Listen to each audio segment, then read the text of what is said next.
আমার জমিটা আমার নানু ভাই লিখিত দিছে, তো আমার লিখিত, জি জি হ্যাঁ। তো এটা হওয়ার পর একটা কোর্টে মামলা করছিল আমার মামারা, তো এইটাতে আমরা একটা রায় পাই। জি জি স্যার, জি স্যার, কোর্টে মামলা আছে এবং কোর্টে থেকে আমরা রায় পাই।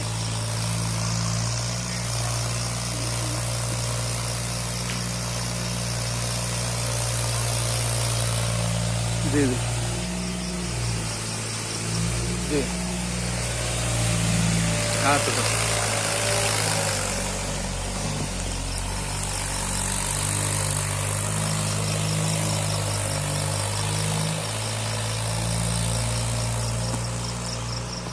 এই যে আমার 12 বিঘা জমি, 12 বিঘা জমিতে আমার মামারা জোরপূর্বক আমার জমিতে ট্রাক নামায় দিচ্ছে এবং জমিটা চাষ করে দিচ্ছে।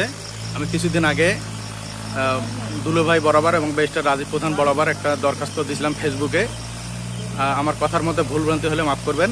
আমি তো এই জমিটাতে তারা রাতের অন্ধকারে ট্রাক নামায় দিয়ে চাষ করতেছে জমিটা।